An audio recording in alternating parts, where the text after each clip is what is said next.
Alors, bonjour à tous, merci de votre intérêt pour le groupe Entreprises en santé et bienvenue dans ce webinaire intitulé La santé globale, la clé du mieux-être des employés au-delà de la crise. Mon nom est Véronique Massin, je suis chargée de projet pour le groupe Entreprises en santé et je suis en compagnie aujourd'hui de notre conférencier Daniel Dufour. Bonjour Daniel. Oui, bonjour. Alors Daniel, pour vous présenter en quelques mots, vous êtes titulaire d'un baccalauréat en sciences infirmières, d'un certificat en administration des affaires et associé en service à la clientèle de l'OMA, ce qui signifie Life Office Management Association. Vous êtes membre de l'Ordre des infirmières et infirmiers du Québec. Et depuis 25 ans, vous travaillez chez Desjardins, vous avez occupé différents postes dans des secteurs reliés à l'assurance invalidité et des meilleures pratiques. Alors depuis 3 ans, vous êtes chef de produit et vos principales fonctions sont au niveau de l'offre de services de Desjardins en prévention, en santé organisationnelle et en gestion optimale des invalidités. Vous êtes régulièrement demandé à titre de conférencier, comme c'est le cas aujourd'hui, dans l'industrie de l'assurance, par des employeurs et même dans le milieu universitaire pour des sujets liés à la promotion de la santé, à la prévention et à la gestion des invalidités. Alors, avant de commencer, je vais inviter nos participants à regarder au bas de votre écran. Vous avez un petit menu options dans la plateforme de webinaire et vous pourrez utiliser la section questions et réponses pour nous envoyer vos questions par écrit. Alors, n'hésitez pas à les envoyer tout au long de la session et on prendra un temps à la fin de la présentation pour prendre les questions reçues et Daniel prendra quelques minutes pour y répondre à la fin de la présentation. Donc, sachez également que vous recevrez d'ici peu un courriel avec l'enregistrement du webinaire et la présentation en PDF. Sur ces quelques mots, je vous souhaite maintenant à tous un excellent webinaire et je cède la parole à notre conférencier. À vous, Daniel. Oui, ben, merci Véronique là, pour cette entrée en la matière. Donc, c'est avec plaisir là, que j'ai accepté là, de participer à ce webinaire pour vous parler de santé globale. Donc, et le titre du webinaire, la clé du mieux-être des employés au-delà de la crise. Donc, on sait que c'est vraiment une crise exceptionnelle qu'on est en train de vivre. Mais avant de plonger dans le vif du sujet, il y a une question que j'aimerais vous poser, question de commencer.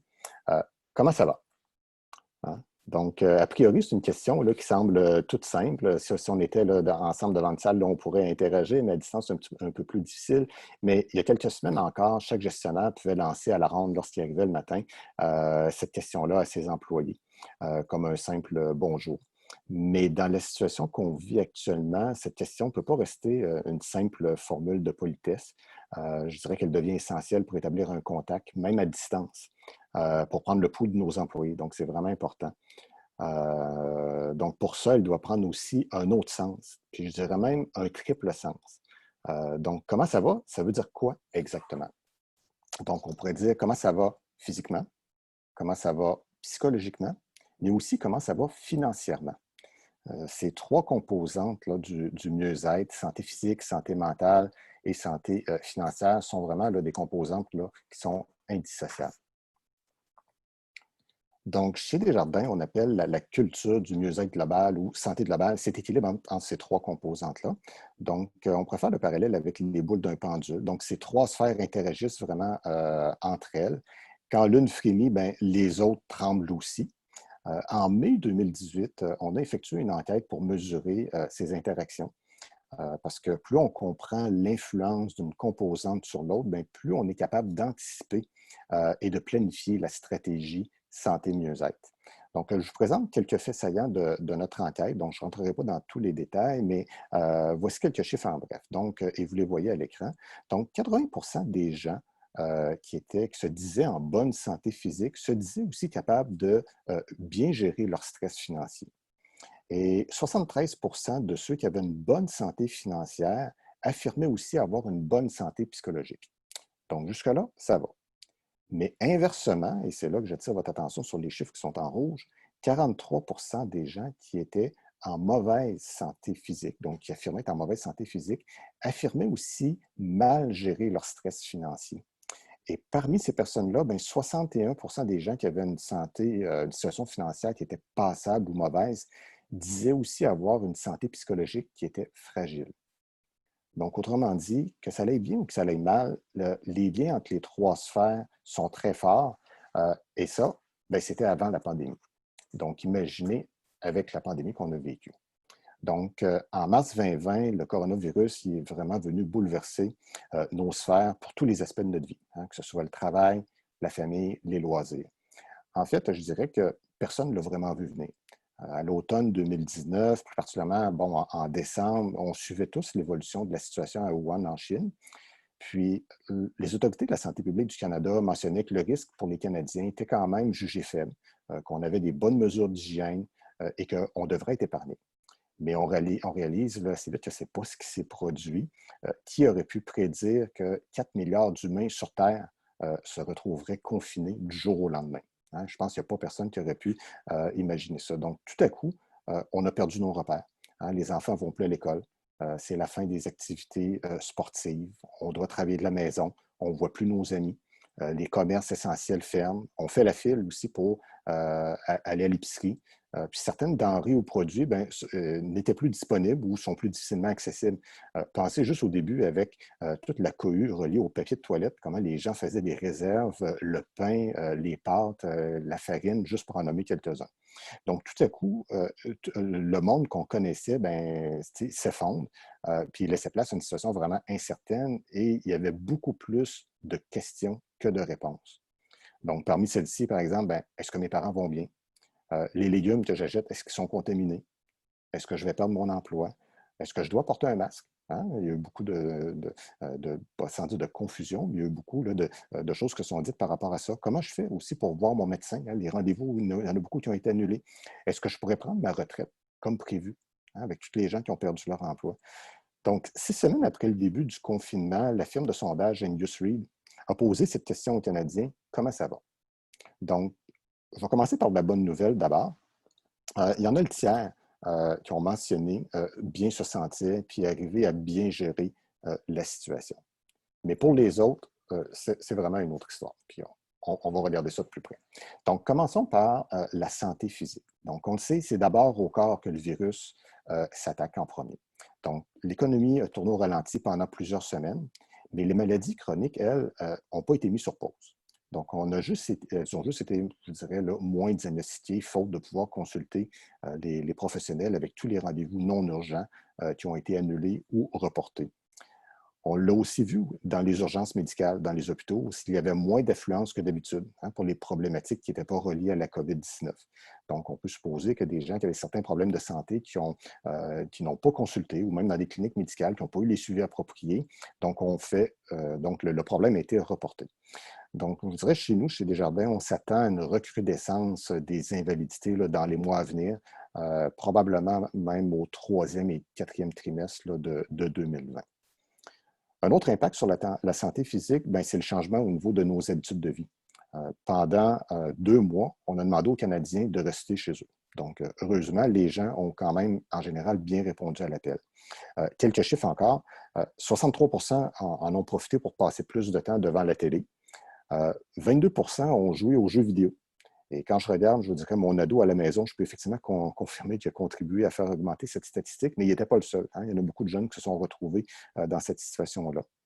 On dit aussi que 14% ont consommé plus d'alcool. Et ce pourcentage monte à 25% chez les Canadiens qui sont âgés entre 35 et 54 ans, selon un autre sondage qu'on a vu.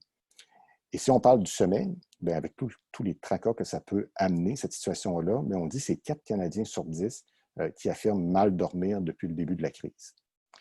Donc, le confinement a également aussi eu des répercussions sur nos habitudes alimentaires et la sédentarité. Hein, on a moins bougé. Donc, le manque d'exercice a fait en sorte que plusieurs personnes ont pris du poids. D'ailleurs, l'Association pour la santé publique du Québec a aussi fait un sondage qui a révélé que 31% des Québécois ont indiqué manger davantage de malbouffe qu'avant la crise et à peu près la moitié, donc 44%, ont mentionné avoir diminué aussi la pratique d'une activité physique. Selon notre nouveau partenaire Obésité Canada, pour ceux qui souffrent d'obésité, c'est une maladie chronique là, qui touche à peu près 7 millions de Canadiens, d'adultes canadiens. La situation actuelle a fait juste empirer le problème, et ça à plusieurs niveaux. Hein, juste à penser à l'accès aux professionnels de la santé, qui étaient plus difficiles. La fermeture des gyms, la fin des activités sportives, le confinement à la maison. Donc, c'est rien pour aider à la gestion du poids. Donc, on ne juge pas personne ici, là, donc on a tous fait ce qu'on a pu, mais mon rôle en tant qu'assureur, c'est d'anticiper un petit peu qu'est-ce qui va se passer puis qu'est-ce qu'on peut faire de différemment. Donc, c'est certain que moins d'activité physique, plus d'alcool, une alimentation qui est plus riche en calories, hein, plus de malbouffe, un manque chronique de sommeil, bien, c'est sûr qu'on a tous les ingrédients là, pour une bombe à retardement puis vivre des conséquences là, dans les mois à venir. Mais au-delà du corps, c'est aussi la santé mentale hein, qui a été impactée avec tout le stress que ça a amené. Vous reconnaissez probablement cet acronyme là, que vous voyez là, présentement à l'écran, dont nous parle là, très régulièrement Dr Sonia Lupien, qui est spécialiste en neurosciences là, à l'Université de Montréal et qui a fondé le Centre d'études sur le stress humain.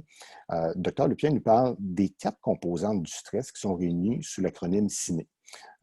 Donc, pour engendrer une réaction de stress, ce que Sonia Lupien nous dit, c'est qu'il faut une seule des 4 composantes pour déclencher une réaction de stress.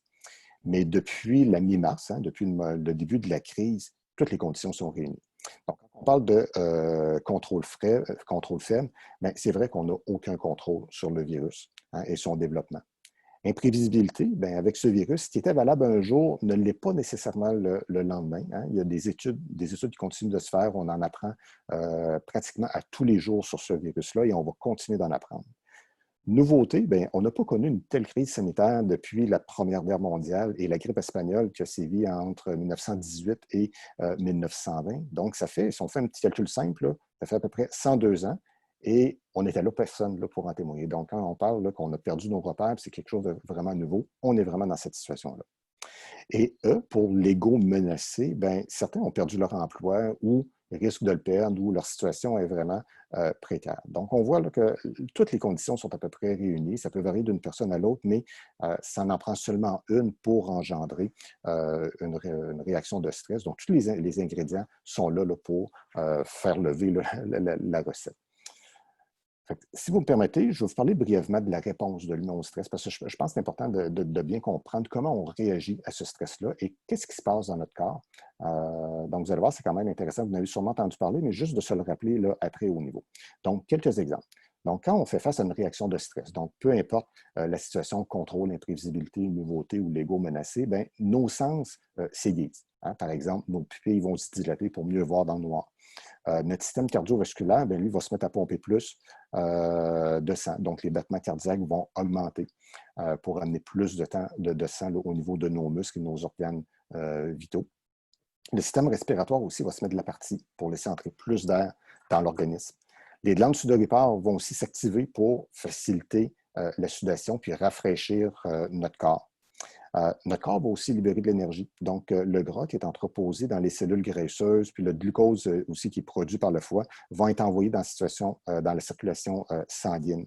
Donc, l'objectif, c'est de créer une source d'énergie instantanée. Hein? On a besoin d'énergie, mais on peut donc facilement penser à tous les problèmes de santé, comme les maladies chroniques, qu'une exposition chronique, finalement, à un stress continu pourrait causer. Donc, comme Sonia Lupien le mentionne, l'organisme, lui, il ne fait pas la différence entre un stress qui est généré par la vue d'un mammouth ou d'un lion, donc un stress absolu là, qui pourrait mettre notre vie en danger, et celui qui est causé par un stress relatif, qui est causé par un des 4 ingrédients qu'on voit à l'écran. Donc, dans les 2 cas, notre corps réagit de la même façon, puis l'organisme, il ne sait pas qu'on est rendu nécessairement en 2020. Donc, c'est le même type de réaction que nous avions là, dans la préhistoire. Mais c'est quoi les conséquences de tout ça au niveau vraiment de notre santé mentale? Quelques chiffres. Donc, on a vu que 50% des Canadiens ont rapporté une dégradation de leur santé mentale. Donc, et 10% qui disaient même avoir une profonde dégradation de leur état de santé. Donc, c'est pas rien. Au niveau de l'Université de Sherbrooke, ils ont mené une étude et eux, ce qu'ils ont dit, c'est que 26% des symptômes de stress post-traumatique qu'on a vu là vraiment apparaître, alors que dans 5 à 10% c'est habituellement là, ce qu'on voit là, dans la population lorsqu'un trouble là, survient là, ou un événement survient au cours de notre vie. Donc, des problématiques de stress post-traumatique. Puis quand je vous disais qu'on risque d'avoir peut-être plus d'invalidité dans les mois à venir, ben, on peut peut-être même penser à ce type là, de situation-là où ce que les gens vont vivre avec un certain décalage, là, toutes les émotions qu'ils ont vécues là, reliées à la COVID-19. Parlons maintenant de finances. Donc, ce n'est pas un secret pour personne. La situation était déjà limite avant la crise. Hein. On a vu là, différents chiffres à ce niveau-là. Et il y en a un chiffre qui est intéressant, c'est que ça mentionnait que 44% des gens vivaient d'une paye à l'autre. Donc, la pandémie, ben, c'est sûr que ça a juste fait aggraver les choses. Hein. Dans de nombreux secteurs d'activité, si on pense à la restauration, à l'aviation, au tourisme, à la culture, les sports, ben, les employés ben, ont perdu des heures de travail ou plusieurs ont perdu leur emploi. On a vu le taux de chômage augmenter vraiment de manière importante. Et plusieurs de ces employés-là avaient aucun coussin financier là, suffisant et peu de réserves là, pour faire face aux imprévus ou aux besoins essentiels. Donc, les conséquences de tout ça, bien, à la fin avril, c'est à peu près 29% des Canadiens qui déclaraient que la pandémie avait eu un impact sur leur capacité à respecter leurs obligations financières puis leurs priorités, avec des choses de base comme le loyer, l'hypothèque, les services publics, l'épicerie. Donc, vraiment des besoins là, essentiels. Et on dit aussi qu'à peu près un Canadien sur trois qui avait de la difficulté en général à payer ses autres comptes. Donc, c'est sûr que dans un contexte comme ça, ben, des projets d'épargne étaient certainement loin sur la liste. Là, les gens étaient beaucoup plus en mode survie. Si vous avez gardé en tête l'image du pendule là, que je vous ai présenté en début de webinaire avec les 3 sphères, vous pouvez imaginer l'effet combiné là, de la situation actuelle sur la santé globale en général, là, autant physique, financier que psychologique. Donc, s'il y a un chiffre que je vous dirais à retenir, c'est celui-là. À peu près 26% des Canadiens présentement qui sont en mode survie d'un point de vue psychologique et financier. Donc ça veut dire qu'un Canadien là, sur 4 va pas bien ou va mal. Et ça veut dire qu'il y en a peut-être 1 sur 4 aussi parmi nos employés, parmi vos employés qui sont aussi dans cette situation-là. Donc, pour les entreprises, bien, ça se traduit par une baisse possible de la mobilisation hein, du personnel, de la productivité. Je dis possible parce qu'il n'y a pas encore vraiment d'études qu'on a vues là, à ce sujet-là. On a vu beaucoup de télétravail. Donc, en temps normal, le télétravail donne un bon coup de pouce à la productivité. Donc, on parle d'environ 13% d'augmentation de la productivité. En fait, avant la crise, les gens effectuaient du télétravail pour être tranquilles, ne pas être dérangés, se concentrer sur des tâches accomplies. Mais le télétravail n'est plus une mesure accessoire hein, pour plusieurs. C'est une nouvelle réalité. Donc, les interruptions virtuelles sont fréquentes. Les heures de travail s'allongent hein, pour plusieurs. C'est plus difficile de concilier travail et vie personnelle. Hein. C'est plus difficile de mettre une limite.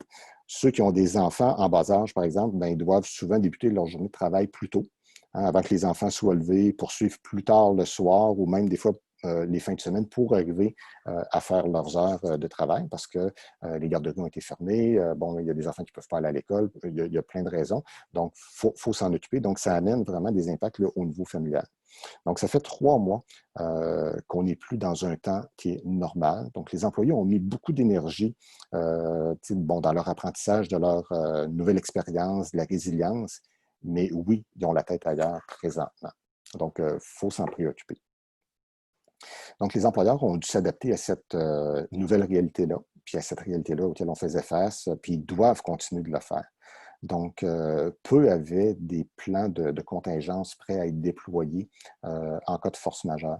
En fait, qui aurait pu imaginer qu'on se retrouverait dans cette situation-là? Je pense qu'il n'y a pas personne qui pouvait l'imaginer, mais c'est sûr qu'on va apprendre de cette crise-là et si jamais il y a d'autres crises dans l'avenir, bon, on va certainement être mieux préparé.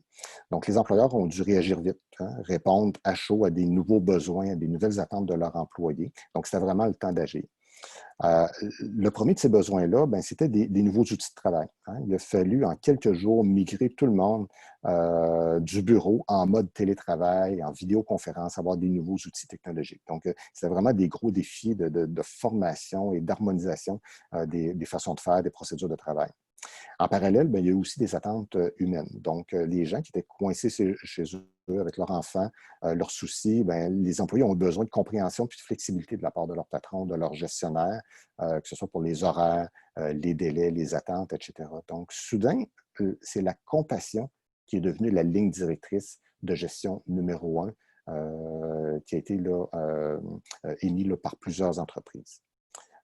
Une troisième grande attente, ben, ça a été pour tous ceux qui ont perdu leur poste, donc que leur travail a été modifié, donc de leur donner de l'information, puis voire même de l'accompagnement pour bénéficier de tous les programmes d'aide gouvernementales, les allègements aussi proposés par les assureurs, les caisses, les banques, donc pour aider les gens à faire face à tous ces défis-là.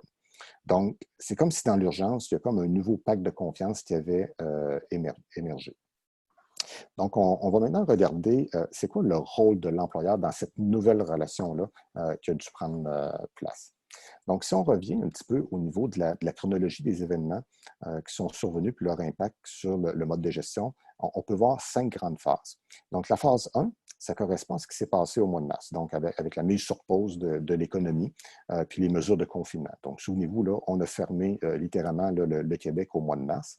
L'objectif premier, bon, pour l'organisation comme pour l'employé, c'était de survivre. Hein? Donc, comme on l'a vu précédemment, pour l'employeur, c'était le temps d'agir, de prendre des mesures d'urgence. Donc, le temps là, pour la réflexion n'était pas bien là, il fallait se mettre rapidement en action.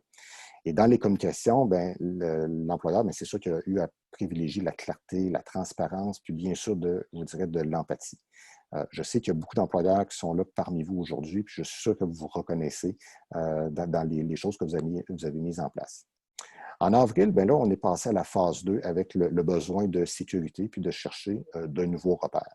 Donc, pour les entreprises, ça a été un moment d'être rassurant sur l'emploi, sur l'avenir, se montrer confiant malgré le contexte.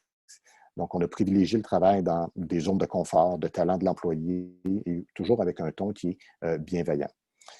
Aujourd'hui, alors que là, on est vraiment dans une phase de déconfinement puis qu'on redémarre l'économie, on se situe quelque part entre les phases 3 et 4.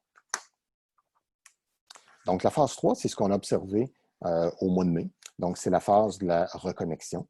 Donc, les gens se sont adaptés là, peu à peu à leur nouvelle routine. Ils ont voulu connecter ou reconnecter avec les autres, avec leur communauté, avec leurs collègues.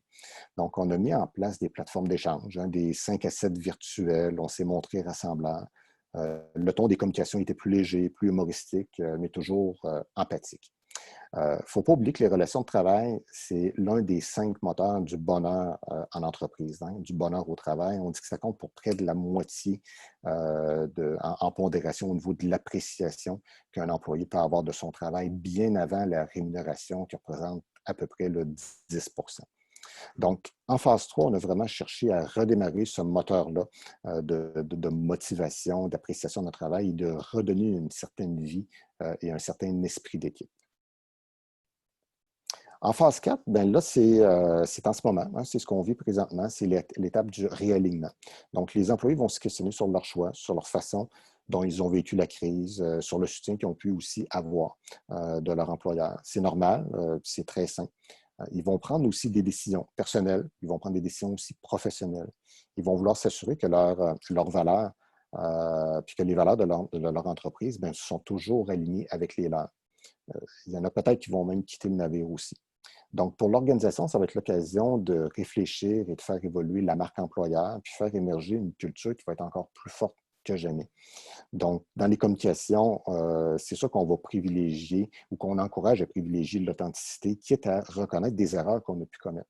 Hein? Puis vous l'avez vu même avec le gouvernement, les choses qu'ils ont mis de l'avant, c'était pas toujours parfait. Puis ils l'ont dit, ils ont été transparents par rapport à ça. Mais des fois, on est peut-être mieux de faire quelque chose à 80 % bien ou 90 % bien que de ne rien faire. Donc, et de réajuster le tir là, en cours de route. Et pour la phase 5, ça va être un peu plus tard dans l'année. Donc, les entreprises vont chercher à se réinventer, hein, à s'acclimater finalement à cette nouvelle réalité-là. Donc, ils viseront à intégrer dans leur processus des nouveaux comportements qui ont émergé dans les derniers mois. Donc, c'est sûr que le télétravail, la conciliation travail-famille, la compassion. Donc, on va se montrer reconnaissant envers les équipes qui font en sorte, là, peut-être des équipes qui ont été plus amochées que d'autres, mais qui ont été vraiment, qui ont créé des liens solides entre eux et entre employés. Donc, ça va être le temps d'innover au niveau des produits et services, d'apprendre de nouvelles façons de faire. Donc, ce sera le temps d'une nouvelle réalité, mais je dirais peut-être d'une nouvelle réalité, mais d'une nouvelle normalité, parce qu'on risque d'en avoir pour très longtemps. Donc, pour résumer cette chronologie-là de l'empathie, je dirais que la pandémie nous a quand même invités à prendre plus soin de nos employés. Donc, les entreprises qui vont tirer leur épingle du jeu ou ceux qui ont déjà tiré leur épingle du jeu, ben, c'est celles qui ont su répondre à cette invitation-là.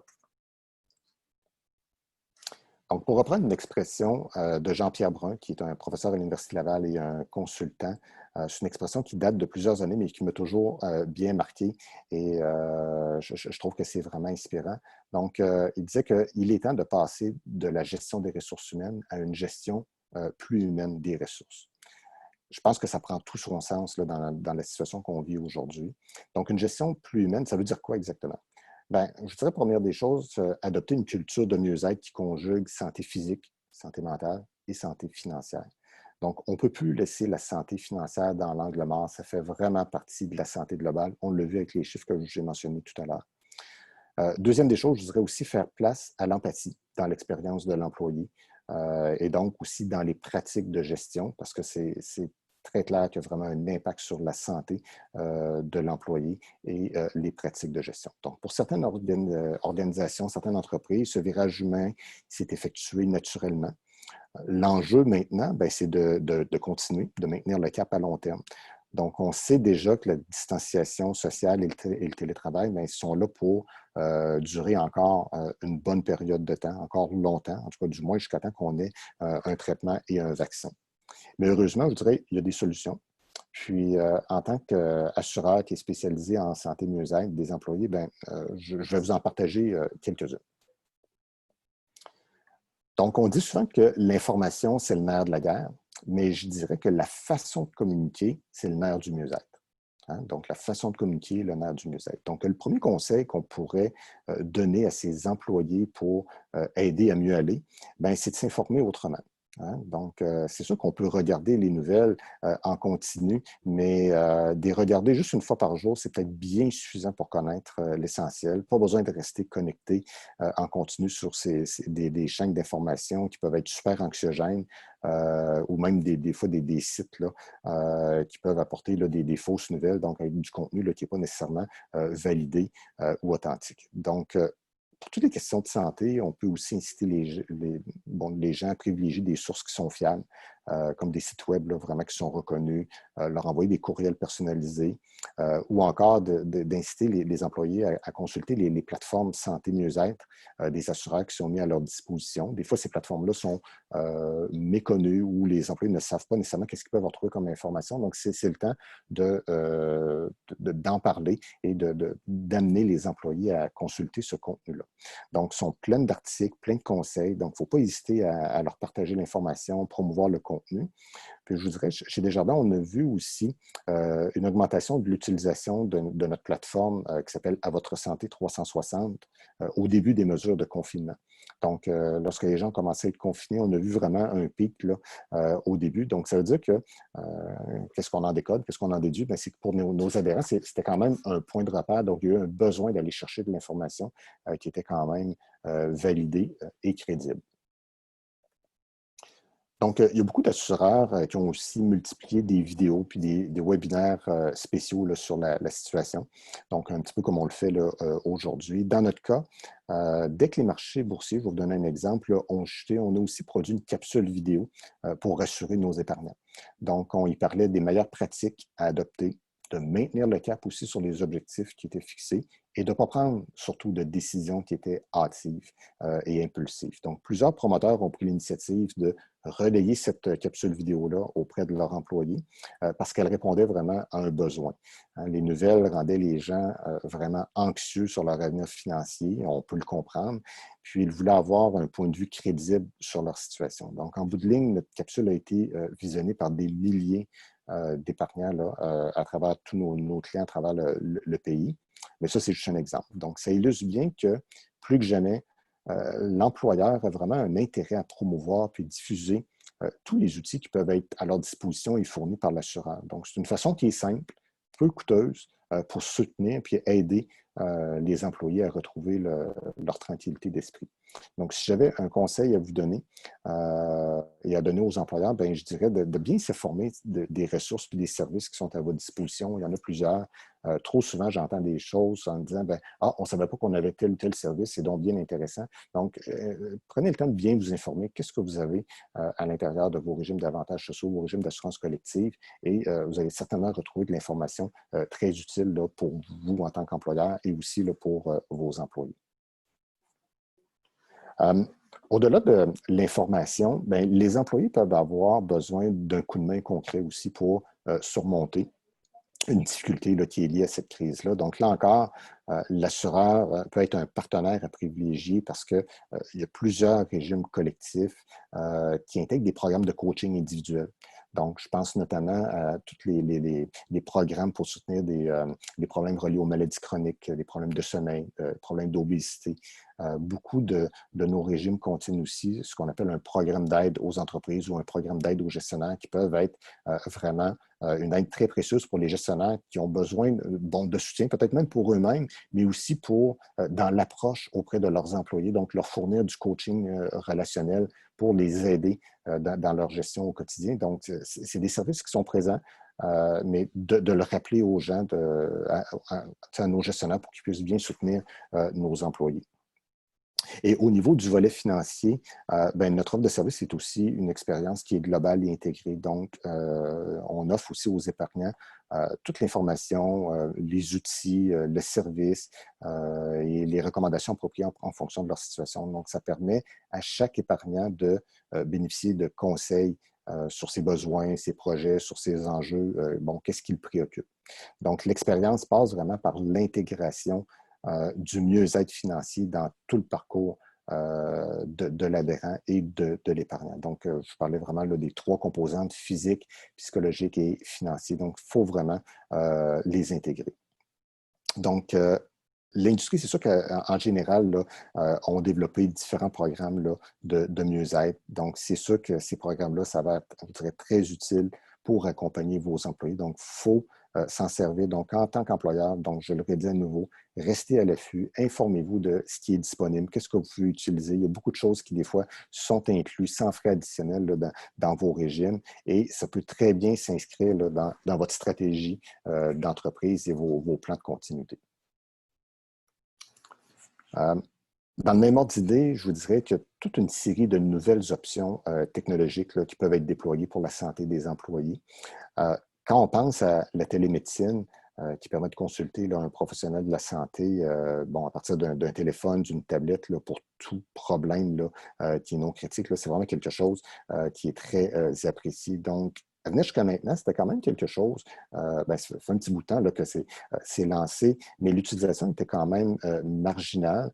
Mais c'est certain que ça va généraliser et pas parce que ça fait gagner un temps précieux là, aux employés, mais il n'y a pas beaucoup de gens qui présentement ont le goût d'aller patienter des longues heures dans une clinique médicale ou aux urgences. Les gens veulent avoir accès à un médecin, à de l'information médicale rapidement, donc au moment qui leur semble, sans avoir à se déplacer. Donc, on est vraiment rendu là. Donc, il y a vraiment un engouement là, pour ce type là, de service-là. Pour la santé mentale aussi, bien, les outils se perfectionnent. Donc, il y a certains PAE qui sont désormais là, équipés d'interfaces qui font appel à de l'intelligence artificielle. Donc, l'employé peut faire un certain cheminement par lui-même. Mais c'est sûr que ça ne remplace pas une thérapie, mais ça permet de rejoindre plus de gens, hein, des gens là, qui n'auraient peut-être jamais osé assister, mais bon, c'est peut-être un peu moins intrusif cette façon de faire-là, et d'amener ces gens-là qui pourraient avoir un besoin d'assistance, bien, de les inciter à consulter puis de les diriger vers les bonnes ressources. Donc, ça, c'est des choses qu'on a vues. Ce qu'on voit aussi, quelque chose qui gagne en popularité, c'est toute ce qu'on appelle la TCCI, donc la thérapie cognitivo-comportementale par Internet ou en ligne. Donc, c'est un canal de plus pour rejoindre les gens dans le confort de leur foyer, donc à leur rythme, toujours dans le respect de la distanciation sociale, mais avec l'encadrement d'un professionnel tout au long du parcours thérapeutique. Donc, l'aide psychologique est vraiment devenu quelque chose qui est de plus en plus accessible. Puis le contexte relié à la COVID-19 permet évidemment d'en promouvoir l'utilisation, surtout, je dirais, pour des problématiques avec des symptômes qui sont légers à modérés, en prévention ou en gestion d'invalidité pour des conditions comme des troubles de l'humeur, de l'anxiété, du stress, par exemple. Au niveau de la santé mentale, donc les services d'aide à distance font d'ailleurs partie des nouvelles attentes des employés.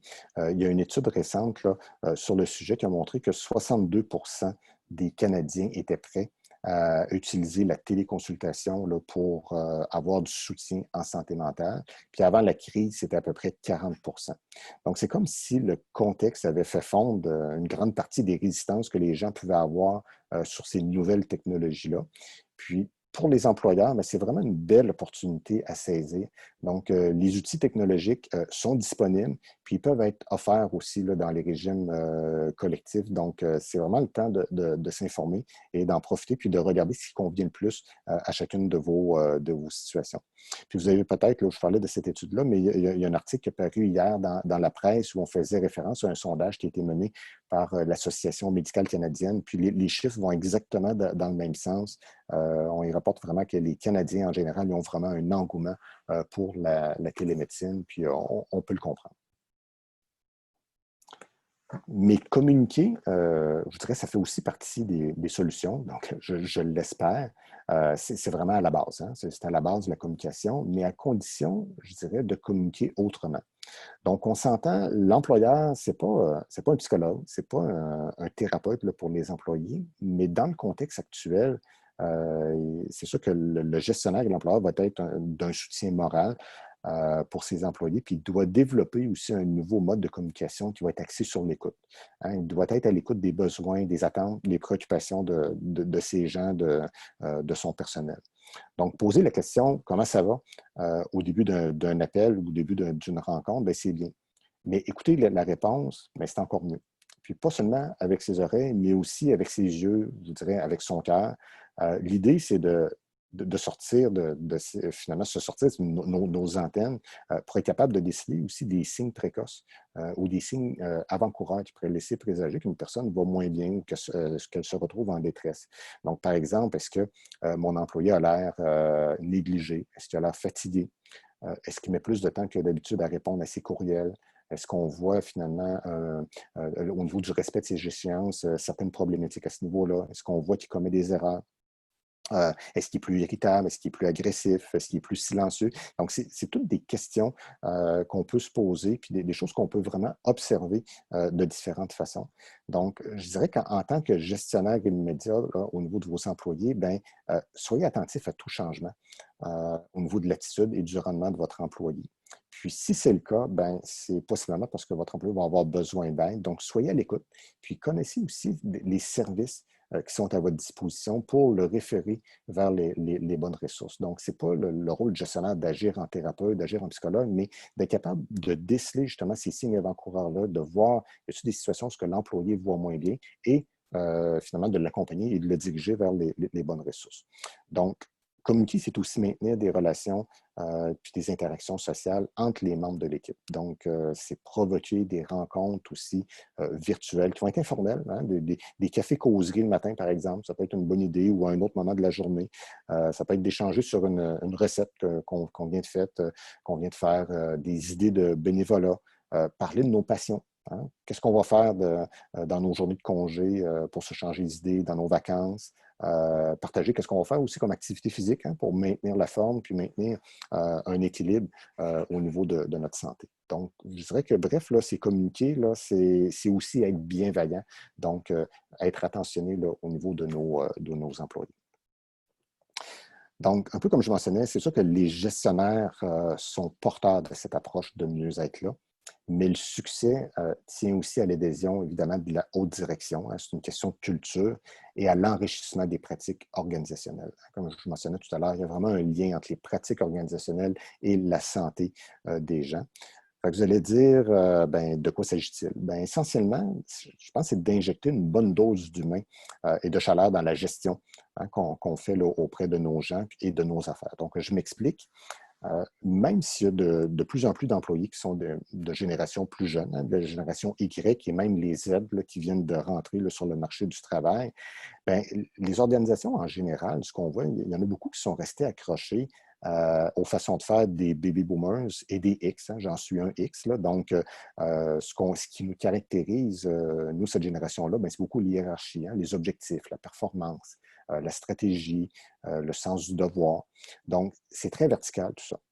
Avec la pandémie et dans le feu de l'action, ben, il y a beaucoup d'entreprises qui ont été un peu forcées par la force des choses d'adopter des nouvelles pratiques de gestion comme de la flexibilité, de la solidarité, de la coopération, de la transparence, qui sont typiquement plus des valeurs qui sont plus horizontales, qui rejoignent peut-être plus les plus jeunes employés. Puis je ne veux pas généraliser, mais c'est ça. Donc, des valeurs plus sensibles.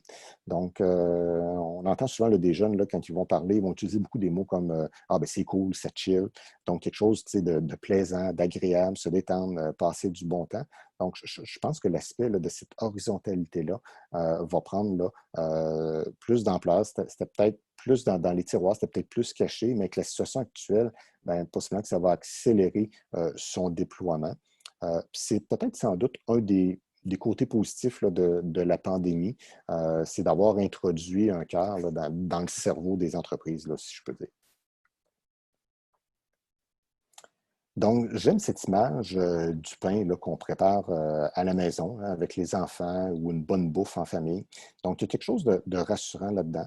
Donc, de retour à la base, de fondamental. Puis cette crise nous a certainement permis de réaliser comment tout était fragile, hein, de rien prendre pour acquis, puis de revenir à des valeurs qui sont plus humaines.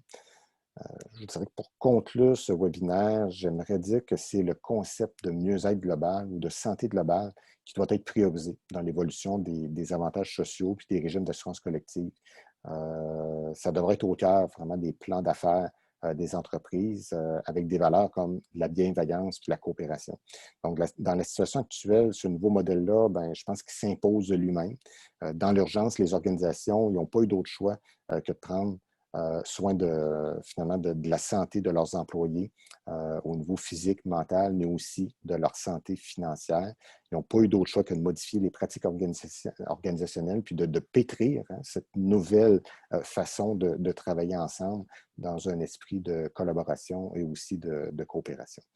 Donc, à l'avenir, ce qu'on pense, c'est que c'est certainement un modèle qui va devenir une fondation, une base, parce que ça agit vraiment sur toutes les composantes de la santé, donc physique, psychologique et financier, et sur tous les leviers aussi là, du bien-être au travail.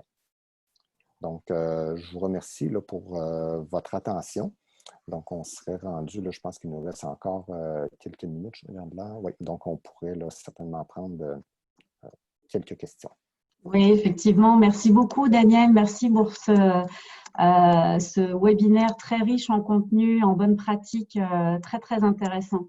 Alors, avant de passer à la période de questions et échanges, je rappelle à nos participants que si vous le souhaitez, vous pouvez mettre vos questions en allant sur la rubrique questions et réponses. On en a déjà quelques-unes. Alors, je vais commencer juste par un petit commentaire d'une de nos participantes à la réponse au comment ça va, puis je trouve que ça rejoignait bien le volet communication aussi. Au sein de leur équipe, sur une échelle de 1 à 10, ils se demandent entre chaque membre de souligner, de savoir comment ça va de 1 à 10, puis de souligner un coup de cœur ainsi qu'un élément qui les préoccupe pour permettre de mieux comprendre les réalités professionnelles et personnelles et les pensées de chacun au moment donné. Donc, c'est voilà, juste un partage de ce qui peut être fait dans certaines organisations. Comme autre type de question, alors on a par exemple la question de monsieur ou madame Rivet.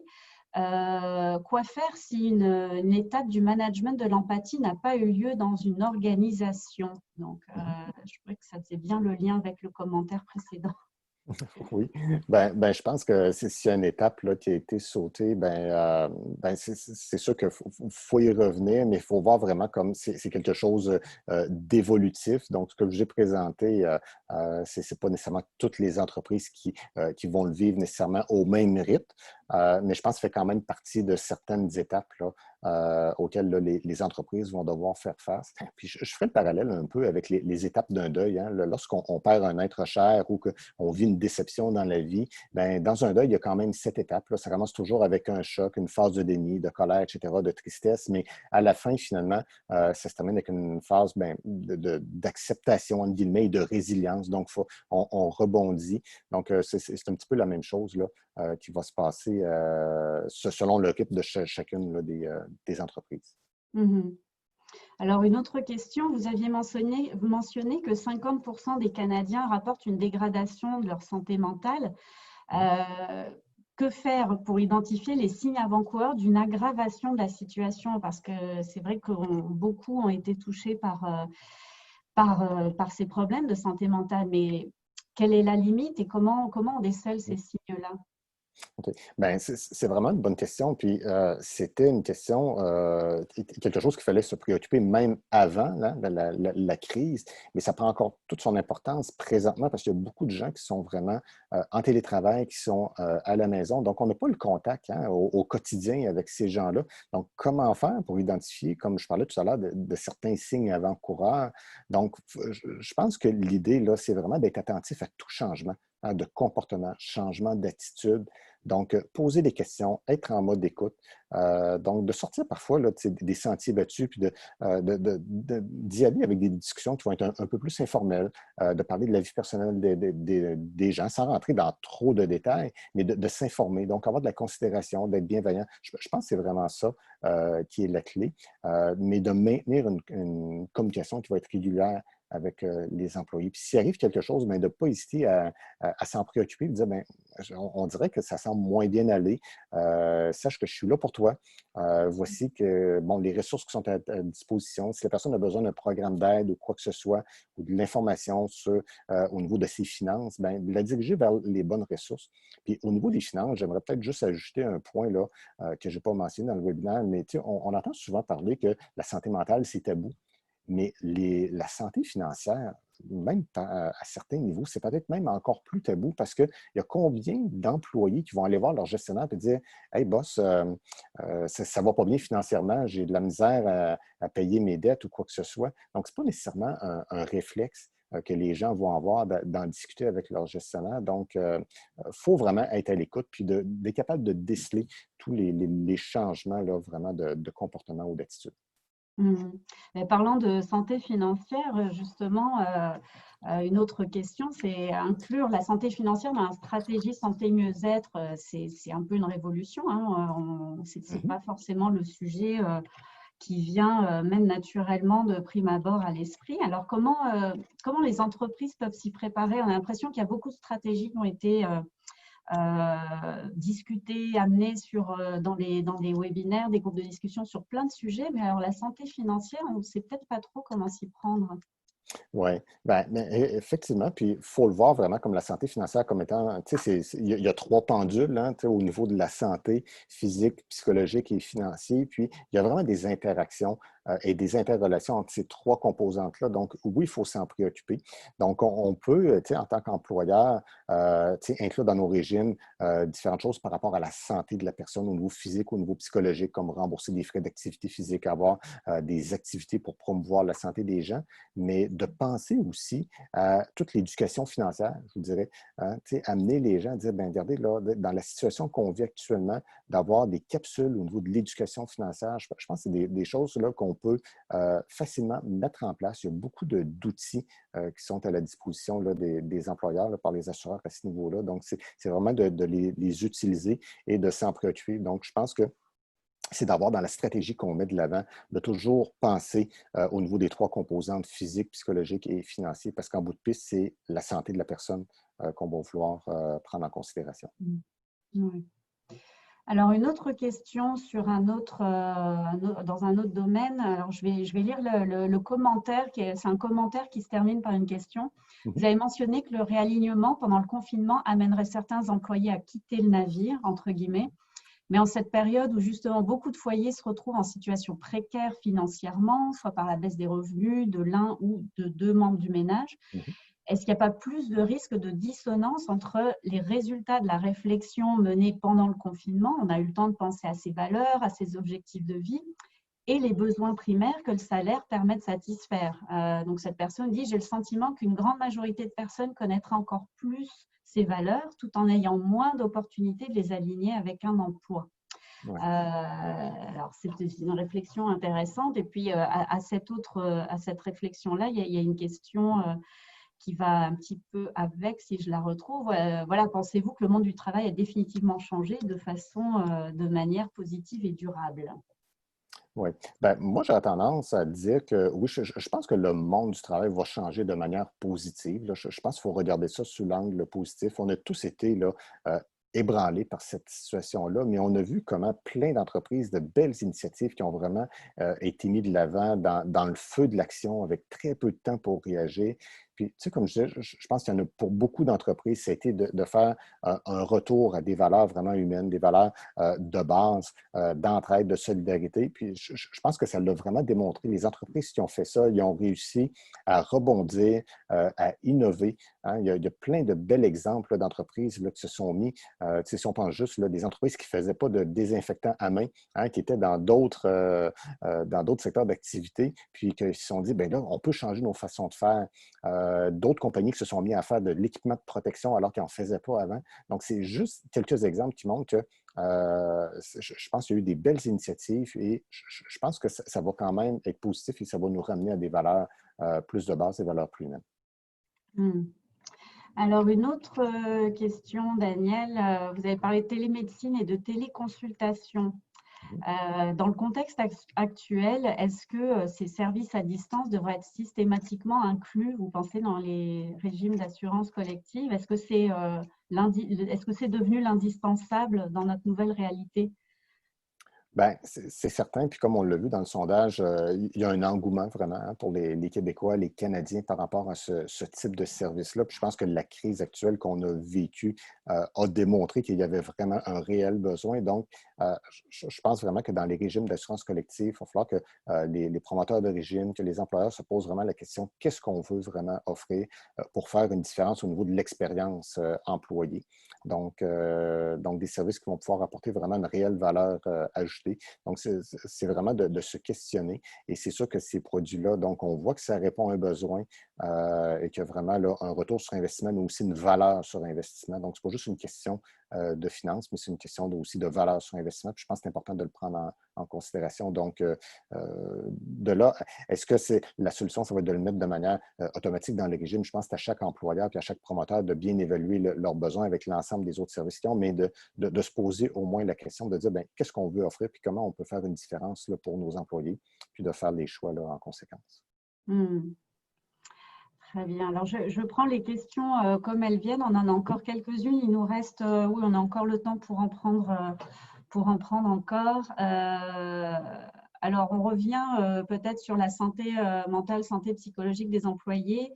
Parfois, des décisions de la haute direction ont des impacts négatifs sur la santé psychologique des employés. C'est sûr qu'il y a certainement eu des décisions très difficiles à prendre de la part de certains employeurs, mais avec ces impacts qu'on peut connaître chez les employés, quels sont les moyens pour les atténuer, ces impacts?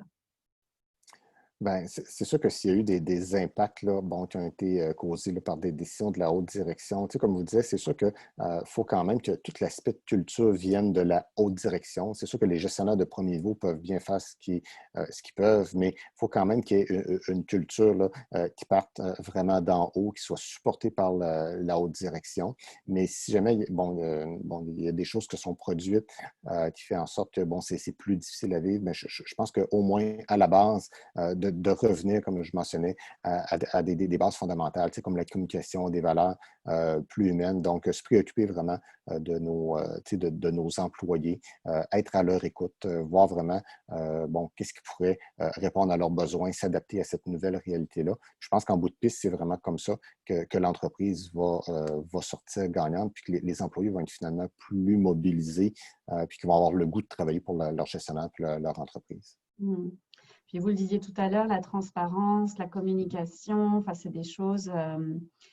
c'est certain que quand les décisions sont difficiles à prendre, parfois, on n'a pas le choix de prendre ces décisions-là, autant être le plus transparent possible et communiquer avec le plus de bienveillance. Oui. Effectivement. Une dernière petite question bonus. On a des commentaires, des beaux commentaires sur le contenu du webinaire. Et une dernière en bonus avant de conclure.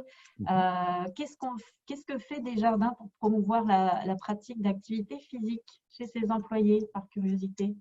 OK, pour nos propres employés, ben, vous direz, il y a beaucoup de choses là, qui se font là, chez Desjardins en tant qu'employeur. Donc, je comprends bien la question, là, c'est en tant qu'employeur. Donc, effectivement, il y a beaucoup de choses qui se font. Donc, l'employeur, oui, encourage la pratique d'activité physique. Donc, on a la possibilité de soumettre même des frais d'abonnement. On a des capsules vidéo, de l'information sur notre plateforme Santé Mieux-être. Donc, qui nous enseigne différentes techniques. Qu'est-ce qu'on peut faire même en temps de confinement sur l'activité physique, maintenir un bon équilibre. Donc, on a vraiment, on est chanceux, on est choyé, on a beaucoup d'informations qui nous sont fournies à ce niveau-là. Donc, parfois, c'est des petits gestes quotidiens qu'on peut intégrer dans notre routine. Hein? Donc, de s'étirer, de bouger. Donc c'est de faire attention à nous puis d'avoir un bon équilibre de vie. Ouais, effectivement, on aime ça au groupe, dire qu'on aime la politique des petits pas. Ce n'est pas forcément en faisant des trop grosses choses qu'on arrive tout de suite à atteindre des grands objectifs, mais voilà, petit à petit. Oui, Très exactement. bien. Merci beaucoup, Daniel. On va s'arrêter là pour la session de questions et réponses. C'est vraiment intéressant. Merci d'avoir répondu à toutes nos questions. Alors, vous avez les coordonnées de Daniel qui vont apparaître à l'écran. Je sais pas si on va vous les transmettre aux participants, à tous les participants. Et puis, vous pouvez également rejoindre le groupe Entreprises en santé pour toute question concernant nos webinaires ou notre communauté. Alors, merci à tous pour vos questions, votre participation. Daniel, un grand merci pour votre temps, Merci. pour la qualité de votre présentation. Vraiment, c'était très apprécié, une belle session aujourd'hui. Et merci à chacun d'entre vous pour votre présence à ce webinaire.